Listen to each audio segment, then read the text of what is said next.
on va accueillir maintenant l'amitié. Oui. L'amitié, c'est Daniel Balavoine.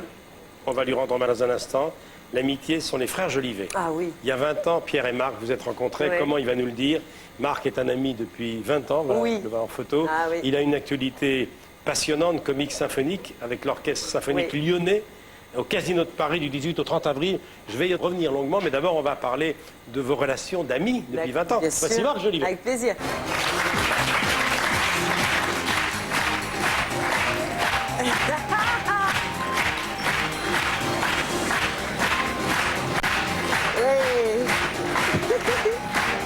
Salut mon petit Marc.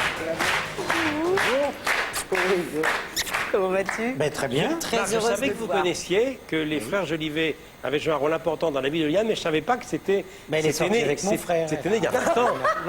Comment? C'est toi ou c'est... Non, c'est avec Pierre. Elle a eu une aventure avec Pierre. Ah oui. Non, c'est pas vrai. Vous avez 12 ans. Oh bah, ça aurait pu être possible, hein. Mais il est très mignon, mon frère. Bah, toi aussi.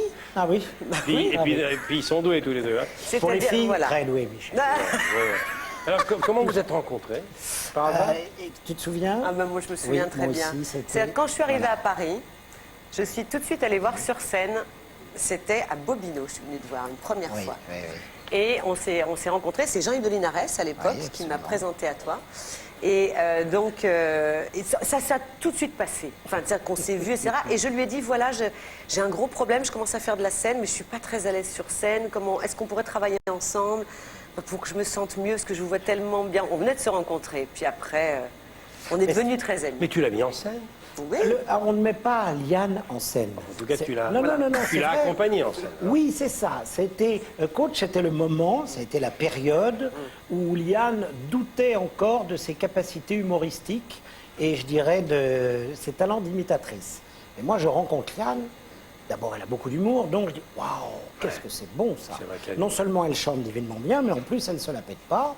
Elle est sympa et tout, et elle est très drôle. Et je sens, on déconne un petit peu, je sens qu'elle improvise. Donc, quand elle me dit « Sinon », je dis « Ok, allons-y, mais peut-être que toi, tu as une couleur en plus de tes camarades chanteuses, c'est que tu peux faire un peu ce que font, bon, je pense à Alain Souchon ou à Jonas, qui font, qui plaisantent, qui inventent, qui mélangent l'humour et la chanson. Elle le fait de plus en plus, d'ailleurs. Bah oui, oui. Et de plus en plus, donc... Dis-moi, Marc, en t'écoutant parler, un jour, elle fera peut-être un one-woman show. Hein. Oui, je crois qu'elle a très envie de ça, oui. Ah oui, oui. Dans l'air. Dans pas longtemps. Bon, on écoute maintenant l'autre Jolivet, Pierre, le metteur en scène. Oui, avec plaisir. On écoute Pierre. En fait, j'ai rencontré Liane à travers mon frère, qui l'a mise en scène, je crois, à l'Olympia ou au Casino de Paris, je ne sais plus. Et alors, elle avait une sorte d'habileté incroyable entre les chansons, de prendre 4 phrases, 5 phrases. Elle manipulait ça presque comme une sketchwoman. Et c'est vrai que dans la vie, elle peut être extrêmement drôle et imiter plein de gens. Donc, elle a une sorte de tempérament comme ça, de comédienne née. Et donc, c'était pas très sorcier de se dire qu'elle pouvait jouer la comédie. Vous vous souvenez de sa réaction quand vous lui avez annoncé que vous aviez un rôle pour elle? Oui, c'est ça qui est tout à fait charmant, c'est que c'est une vedette de music-hall, mais en même temps, au cinéma, elle n'a pas fait grand-chose, donc elle est un petit peu comme une gamine. Et ça, c'est formidable, parce qu'elle a la trouille, comme moi, hein, mais elle a la trouille, elle a le trac, et c'est comme si elle n'était jamais montée sur scène quand elle arrive sur le plateau. Et donc, ça, c'est excitant, c'est émouvant, et c'est humble, surtout. Donc, avec de l'humilité et du talent, on fait plein de trucs. Au vu des premières prises, que ressentez-vous? Je ressens quelqu'un qui a un métier incroyable et qui est capable, qui parle incroyablement juste et puis qui prend les accents. J'avais besoin d'une actrice québécoise. Et puis est arrivé le nom de Liane et on s'est dit voilà, l'humour, l'accent et puis aussi la force. C'est-à-dire que c'est un personnage très fort dans le film. C'est la numéro 2 d'une énorme boîte industrielle, donc il fallait une femme de caractère, une sorte d'executive woman à l'anglo-saxonne et Liane peut aussi faire ça. La caméra l'aime, elle a une présence à l'image, elle a une voix absolument à tomber par terre et elle en fait ce qu'elle veut. Elle est sur le plateau de Michel Drucker, auriez-vous un message à lui adresser?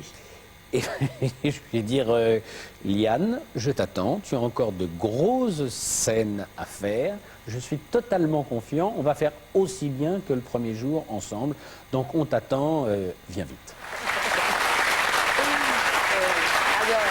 Alors, cette interview a été réalisée Après le début du tournage, hein. Oui, absolument. Le tournage venait de commencer. On venait de démarrer. Et puis, c'est merveilleux parce que Pierre, en fait, et Marc se ressemblent beaucoup. C'est-à-dire que ce sont des êtres très créatifs et très simples, qui ont un humour fou, parce que c'est vrai que ton frère aussi, qui n'a pas continué comme toi, le one-man show, etc., mais qui manie ça, il est toujours en train de toujours de bonne humeur. Ce sont des êtres qui sont... Ah, puis Pierre, il a fait des films qui comptent, hein. Ah, mais d'abord, c'est un frère du guerrier. Super réalisateur. Non, mais tout moi, je dis le frère du guerrier parce que j'adore celui-là, particulièrement. Mais alors, c'est drôle parce que tu aurais été quelque part mis en scène par les deux, l'un sur scène pour le spectacle Lumière, et puis par Pierre au cinéma. Ils sont vraiment deux frères qui comptent dans ta vie. Je sais pas, on a quelque chose, oui, on a des liens. Mais si tu avais une autre sœur, on aurait pu vivre tous les quatre. Enfin, ça aurait pu être J'en ai une, mais à Lyon. Mais tu sais, il y a un point commun avec Lyon. Ah, les Lyonnais. Parce qu'aussi les Lyonnais, voilà, aussi Marc travaille avec des Lyonnais. Oui, mais enfin, franchement, moi, si vous me permettez, je voudrais juste rajouter quelque chose. C'est que par rapport, je trouve que Marc et Pierre sont des êtres merveilleux à découvrir, je dis même dans leur art, dans leur talent, dans ce qu'ils font, mais aussi dans la vraie vie. Et eux qui ont connu très jeunes la télé, avec leur maman, etc., qui ont été très jeunes dans le bain, je trouve que c'est rare de rencontrer des personnes qui sont restées aussi normales, aussi naturelles. Et d'abord, il y a que l'intelligence. Et dont les indignations sont intactes. Parce que lui, ses indignations sont intactes jusqu'au bout. Il piquera des coups de gueule justifiés souvent. Moi, je voudrais voir quelques photos qui vont te rappeler des souvenirs parce que tu as fait quelques tentatives au cinéma. Ah oui, regarde avec Kikarion. C'était en 92. Zadok et le bonheur. Oui, on avait tourné un film qui malheureusement n'a pas eu une grande carrière parce qu'il y avait eu un problème de production. Oui. Mais on avait tourné 3 mois à Moscou. Oui, c'était très. Et à la télé avec Alexandra Landerneau. Et ça, c'était la Battante. Ça, c'était l'année dernière. Et puis j'ai tourné aussi à Navarro en juin dernier avec Roger Hanin.